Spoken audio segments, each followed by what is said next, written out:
So, I mean, let's start off with the news of the day right here, Liam. Vitaly Kravtsov has requested a trade from the New York Rangers.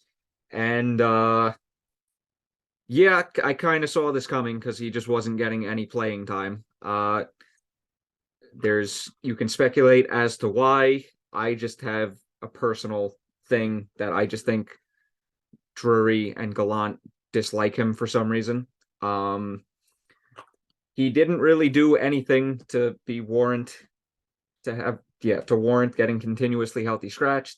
But we are where we are. It's looking like a fresh start is coming, looking like a trade is coming. What are your thoughts on this situation? My first thoughts are that first impressions are everything. And Vitaly Kravtsov, has he matured, progressively during his time with the Rangers? I think he has. And I think he's much more of a mature player than he was when he first entered the organization. With that said, when he got here, he was entitled. And he believed he should have been in the top six. And I said this during last week's episode, and you said this as well. We both thought that Vitaly Kravtsov should have been a top six player right when he got to the Rangers, but he didn't really have the mentality that he has now to work on your game, put your head down, like the young players like Pavel Buchnevich did. He's now an 80-plus point player in St. Louis, like JT Miller did. He had a 99-point season with the Canucks last year, like Philip Hedl did. Philip Hedl was sent down to the American Hockey League multiple times, including last year, I think, at points, or maybe the year before that. He is now emerging into a superstar. So it just takes time. The way that Gallant has treated him, I don't think is right. I think he should have gotten more opportunities. But you know what? He requested a trade. He wanted out. And I hope he gets his chance elsewhere. But I hope that Chris Drury doesn't undermine his value and get something, not worthwhile in return. If it means not trading him until the offseason to get right value back, then I think you do that. But for right now, it looks like his time with the Rangers could be coming to a close.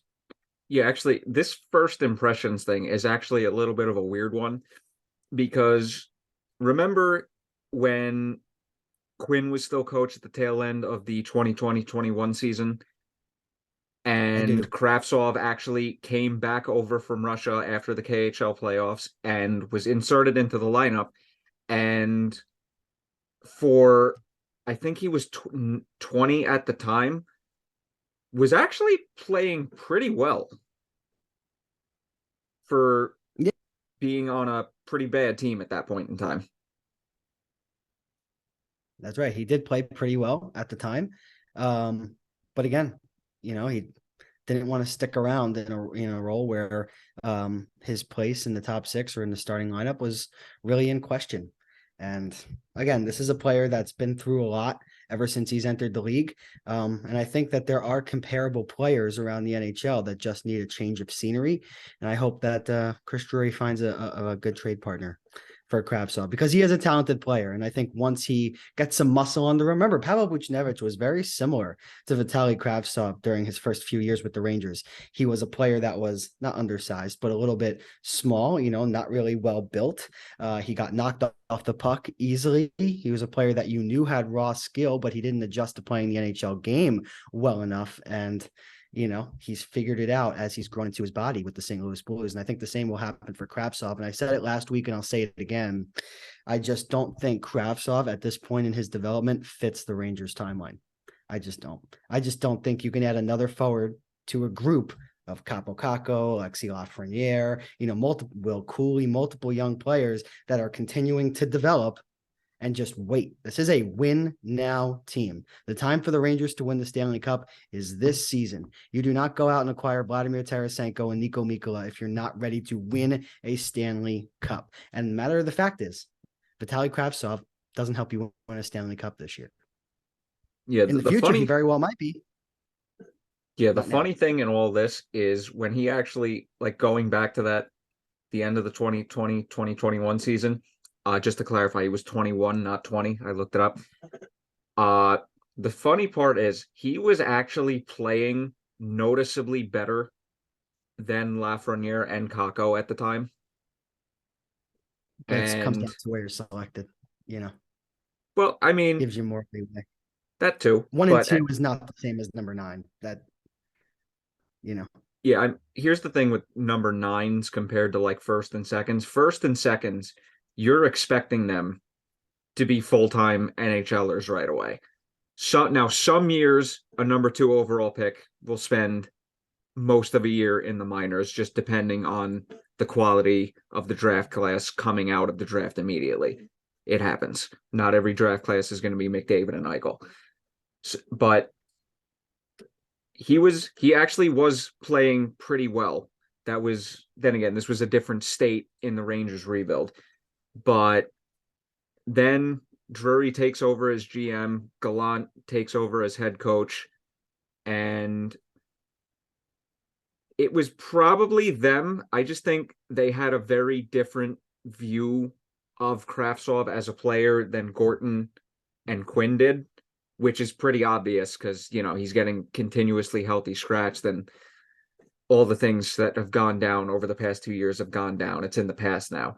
But whenever he was in the lineup this season, you see there is skill there and there is a potential top 6 forward there.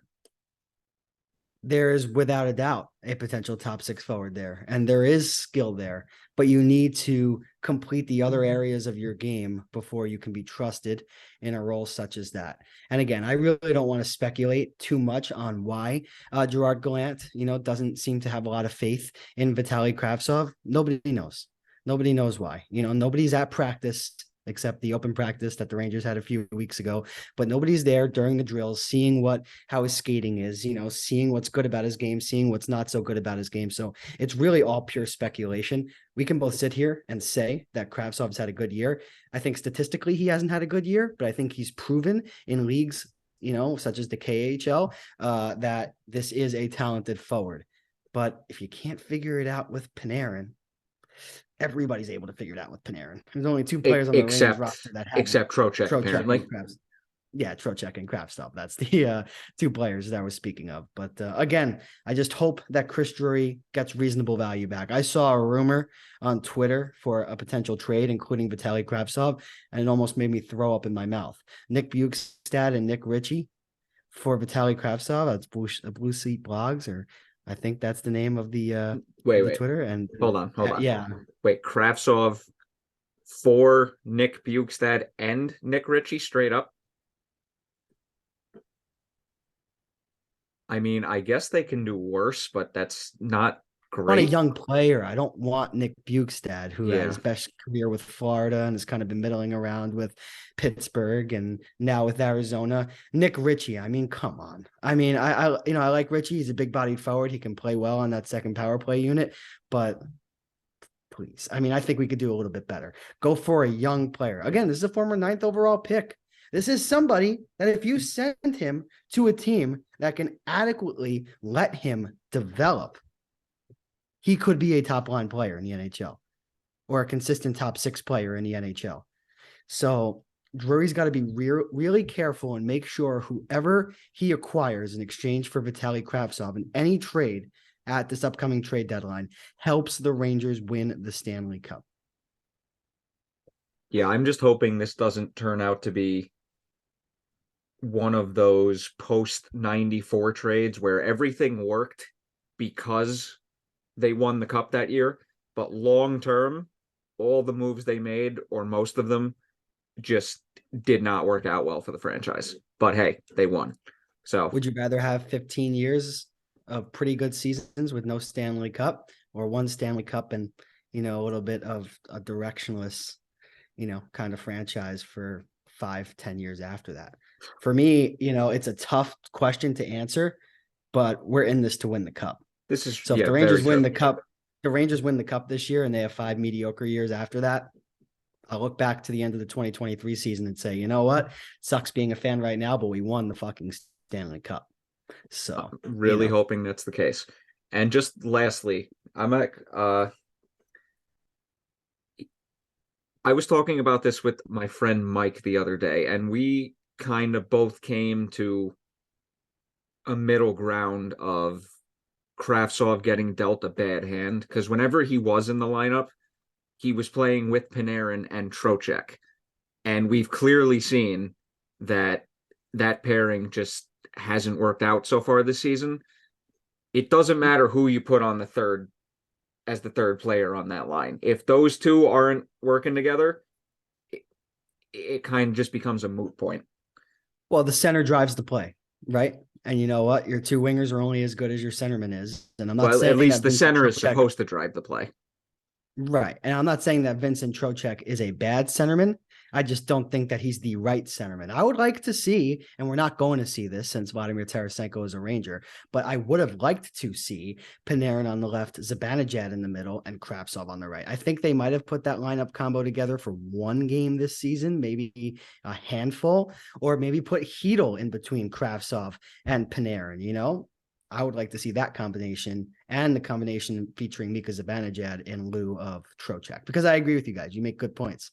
You know, if Trocheck and Panarin are not going to work together, Trocheck, Panarin, and Kravtsov are not going to work together. And how can you evaluate Kravtsov's play, based off of a line that has no chemistry through Exactly. the middle? So it's understandable. And if Kravtsov gets traded to a young team that has a centerman that is able to work really well off the talents that Kravtsov brings to the wing, then again, he can explode and he can blossom into a pretty consistent top six player, but he's not that right now. And the Rangers center depth and the Rangers line combinations and their depth chart, just there's no place for him, because like we just read off last week, it's Panarin, Zibanejad, and Tarasenko, the kid line, and then your third and fourth lines. And however you want to mix that up, if you put Kravtsov on the third and fourth line, how much production are you really going to get out of him? So if you're not playing him with Panarin, what are you doing? Exactly. I was going to And try. Panarin's playing with Croak. It's stupid. Yeah.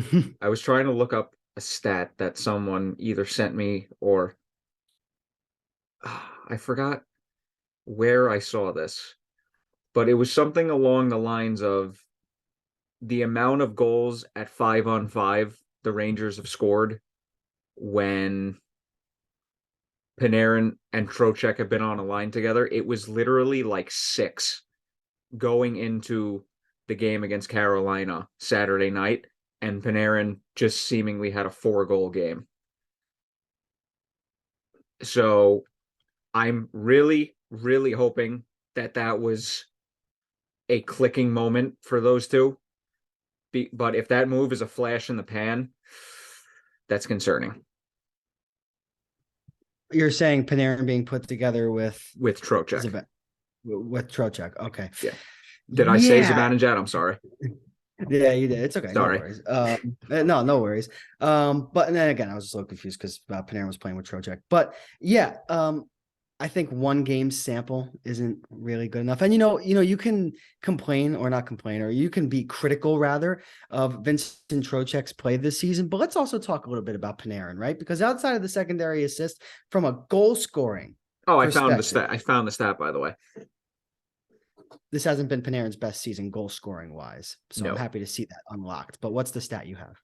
Funny enough, I actually found it and sent it to somebody, and it was a lot sooner in the text conversation than I thought it was. So here's the tweet from Vince Mercogliano. A line featuring Artemi Panarin and Vincent Trocheck had only produced 6 goals at 5-on-5 since Halloween, a span of 42 games entering Saturday, the game against Carolina. Tonight alone, they generated 4, all 4 coming from Panarin, who, let's face it, Anderson did not have the greatest game.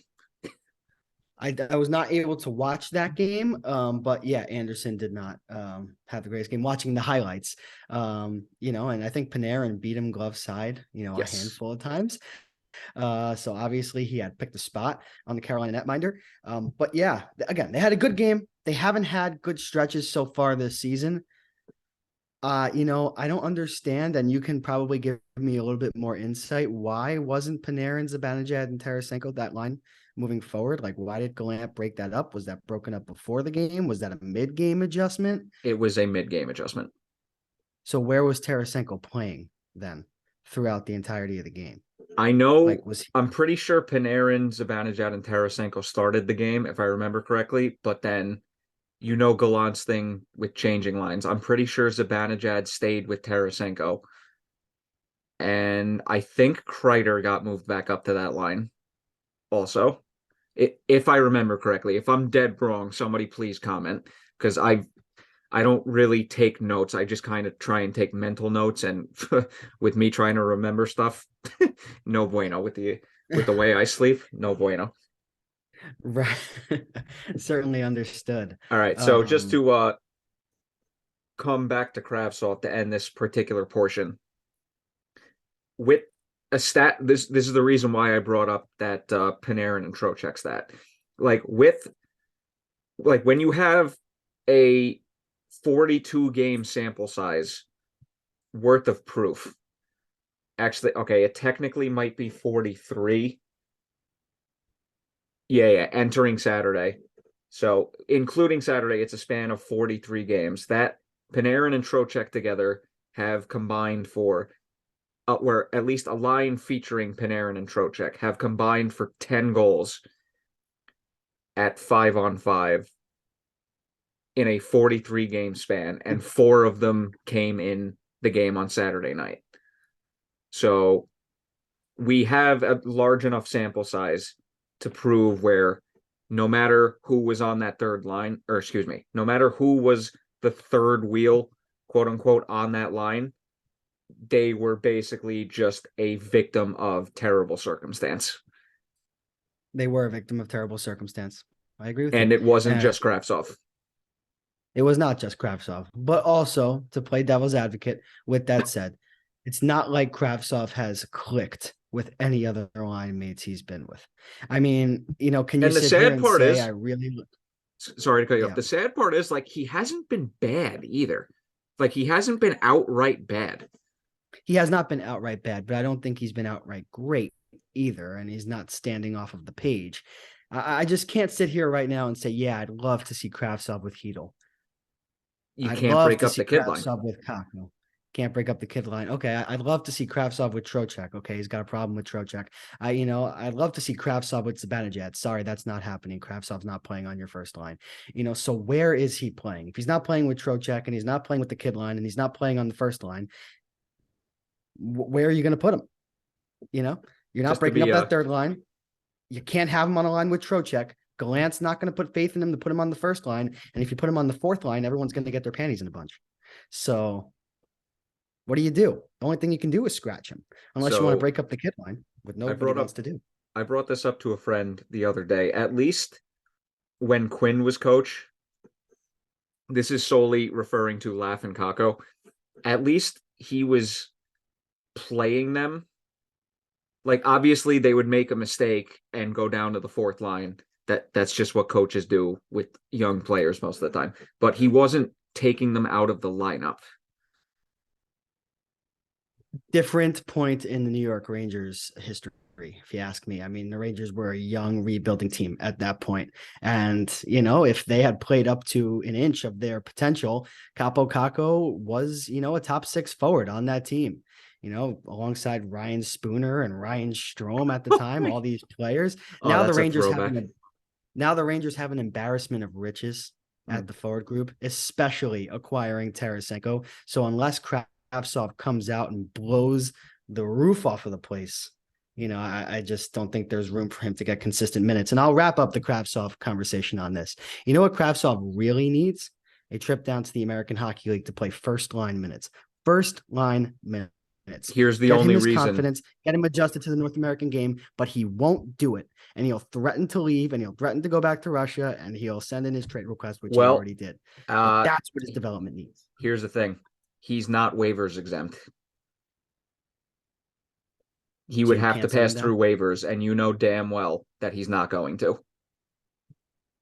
But was he waiver exempt in his first 2 years? Yes, I'm pretty sure he Like, was. could he? So he couldn't have been sent down at all, because I remember in the beginning of the situation, they wanted to send him down.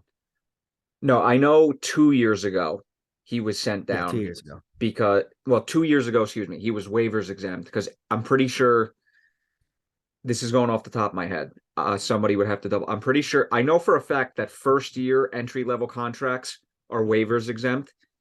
Second year, they also might be, but I would have to double check that. But I'm Well, just looking because Schneider yeah. is on his second year of his ELC. and he's waivers exempt. Miller is on the third year of his ELC, and he's not waivers exempt. So that might only apply to first year ELC players. Okay, so first or second year ELC players. But my Excuse me, point is first or that second. right. So if Kravtsov had went down to the American Hockey League without threatening to leave and having his entire big situation at the beginning of his tenure with the Rangers, he would be a top 6 player. He would be a staple in the top 9 right now. Well, If at he least played, tenure with Drury and Gallant. I feel yeah, like that but distinction needs to be made. okay, sure. The distinction needs to be made, but I still think if he had accepted American Hockey League minutes, I really do think he would have a much more solidified role on this team. And the fact that that's what he did in the beginning and he's made the adjustments, and I'll give him credit where it's due, but it's all about how you start, not about how you, well, how you finish now. But okay, whatever. Whichever the way the quote goes. But again, it doesn't matter. And my point is that if Kravtsov was playing on the first line, he'd be a much more complete player. And since he's not a complete player, Gerard Gallant doesn't have the faith to put him in ahead of veterans who have been here before and can subsequently help the Rangers get closer to the playoffs. So it's tough. It really is tough. And I wish him nothing but the best. And I hope that the Rangers, they do right by him. They trade him via his request, and they get, a young player, in a similar situation to Kravtsov, where a change of scenery can help unlock some potential. All I'm saying is if Jeff Gorton was able to get a second round pick out of Lias Anderson at the time that he did, I'm pretty sure the Rangers can get either a very high second or a late first for Kravtsov, who's shown significantly more than Anderson ever did. Right. And Kravtsov kind of has shown, if you look at that 2019 draft class, in the first round for the NHL, Kravtsov, even though he hasn't really been, a standout player, let me just read through 1 through 10. Jack Hughes is a star. Capo Caco, slow development. Kirby Doc, extremely slow development. Bowen Byram, still slow development, But here's is. my on Byram. I think he's shown more than a lot of people are gonna realize. Right. I do like Byram. My point is that at this point, since the draft, Vitaly Kravtsov is this not even the Kravtsov draft? Was Kravtsov 2018? Yeah. Oops. You were Not looking at looking at the right 2019. draft. But again, the forward group very similar. Philip Zadina, who was drafted 6th, what has he done? Barrett Hayton, what has he done? Oliver Wahlstrom, who the Rangers were criticized for not taking over Kravtsov at the number 9 spot, fell the Islanders at 11. He's been injured, but he hasn't really done a lot. Look at some of these guys. Grigoro Derisenko, Martin Kaut, Liam Foudy. Like Vitaly Kravtsov has more value than a handful of these players. Yeah. My point is, Chris Drury can get value back. And yes, to go off of your point, he can get miles more than the second round pick he got for Lias Anderson, 60th overall, which turned into Will Cooley, which was a good trade. And now Anderson is he even in the Kings system? Is he even with the Ontario Reign? That's a good question. Wow. Now that you brought it up, I'm looking at the 2018 draft right now. Jesus Christ, between 5th overall and 21st overall, that would be Barrett Hayton through Ryan Merkley. Outside of Quinn Hughes and maybe Noah Dobson, that entire portion of the draft is not looking good. And the reason I stopped at 21 was because 22, Keandre Miller. There you go. And, I hate to go off topic here, Shades, but are you ready for a stat that might piss you off? I'm gonna read you Lias actually, Anderson. I will be ready in one moment because I just need to bring this up also. In terms of just pure drafting to finally conclude the Kravtsov portion. We've actually gone on for a while now. We got a lot more out of this discussion than I thought we would. But Lias Anderson was drafted 7th overall by the Rangers in 2017. I'm just going to look this up real quick, but I was having a discussion the other day as well with some people about this. In that span of the 2017 draft, it's not looking good for any team that picked any player. because Cody Glass, Lias Anderson, Casey Middlestat, Michael Rasmussen, Owen Tippett, Gabe Velarde looks actually not bad. Nate just looks really good. Suzuki, mixed feelings. Cal Foot, Brandstrom has been just okay. Valimaki, Liljegren, who's looked okay from what I've heard, Vakanainen, and then you had a run of players starting from Josh Norris at 19. So again, the Rangers were kind of just in a bad spot to be drafting. Happens. Right, they were. But you know what? Lias Anderson, his potential as a top six player might not be gone because he's got 37 points in 40 games with Ontario. He's got 20 goals in the American Hockey League in 40 games. That's the best numbers Lias Anderson has put up, and it's not particularly close. He had 20 points in 36 games with Hartford in 2018, 2019. So he's figuring it out. And again, the point is not to just say that Lias Anderson, like maybe he's not the bust that we once thought he was, but it takes time for forwards to figure it out. And even though this is what Kravtsov is right now, to make a prediction what he's going to be in 5 years, he could really go in either direction. He could either be a top line winger or he could be a complete bust. And I wouldn't be surprised with either scenario. So, yeah, it could just be a case of bad draft position. It could be a case of overdrafting because of said draft position. But I hope that Drury, like you said, gets good value, and I really hope he figures it out because I honestly like the kid as a hockey player. I'd be interested in calling Arizona and seeing what Barrett Hayton's up to. Talk about two players that have kind of Talk about overdrafting. you know Okay, yeah. Anyway, I'm gonna yeah. let's end the conversation on Kravtsov right there.